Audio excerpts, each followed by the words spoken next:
मुंबई के Jahangir art gallery में painting exhibition का आयोजन चित्रकार मनीषा नायक द्वारा किया गया। एग्जीबिशन की खास बात यह है कि यहाँ पर कैलीग्राफी थीम पर बहुत सारे पेंटिंग मनीषा नायक द्वारा बनाए गए हैं। इन्होंने गोल्ड में 3D इफेक्ट देकर कैलीग्राफी किया है। इस वजह से यहाँ पर लगी हुई सारी पेंटिंग एकदम अद्भुत है, जैसा कि आप वीडियो में देख सकते हैं।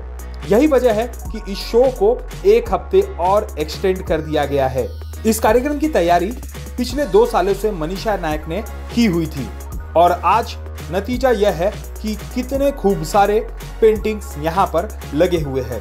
मनीषा नायक ने बताया कि कैलीग्राफी एक मॉडर्न आर्ट है, लेकिन उसका मतलब खूबसूरत हैंडराइटिंग, मतलब जिस शब्द का मतलब बिना भाषा के जाने उस शब्द का मतलब पता चल जाए, उसे कैलीग्राफी कहते हैं। मैं मनीषा नायक, मैंने कैलीग्राफी में थोड़ा एक्सपेरिमेंट किया है। गोल्ड में 3D इफेक्ट देके कैलीग्राफी किया है यहाँ पे। तो जहांगीर में मेरा ये शो चल रहा है और आज से वापस एक वीक के लिए एक्सटेंशन मिला है इसके लिए। वैसे तो सब अच्छे हैं, सब पसंद है क्योंकि मैंने ही बनाया है, लेकिन ये भी अच्छा है। ओम का भी बहुत अच्छा लगता है मुझे। ऑलमोस्ट 2 इयर्स काम चालू था मेरा। फर्स्ट 2 इयर्स बिफोर एक ऑस्ट्रेलिया मेलबर्न में एग्जीबिशन हुआ था, सोलो शो हुआ था। सो सेम थीम पे मैंने काम किया था, तभी से मैं इसका काम चालू है। बेसिकली कैलीग्राफी इंडिया में जितना होना चाहिए उतना नहीं हो रहा है।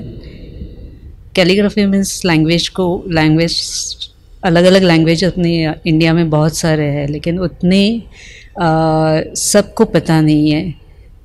ऑलमोस्ट 13 to 14 लैंग्वेज सब लोग को पता है सबको। तो सब लैंग्वेज का हम लोग को अलग अलग स्क्रिप्ट में काम करना है। तो we know only English, Marathi, Gujarati, Bengali, ये सब लोग जानते हैं, लेकिन साउथ इंडियन के लैंग्वेज जो है कन्नड़ा, मलयालम, उसके जो स्क्रिप्ट्स है वो अलग अलग एक्सप्लोर करना है मुझे। It can be, you can say it is a modern art, but basic calligraphy जो उसका मीनिंग होता है कि ब्यूटीफुल हैंडराइटिंग। तो ब्यूटीफुल हैंडराइटिंग होते हुए भी उसमें अगर किसी यू कैन से वर्ड का मतलब बिना लैंग्वेज जाने किसी और को पता चलता है, तो वो एक्सप्रेसिव कैलीग्राफी हो जाती है। तो वो अलग मॉडर्न टेक्निक हो सकती है, you can say that. Inspiration source तो मेरे सर अच्युत पाल, उनके गाइडेंस से मैंने ये सब काम किया है।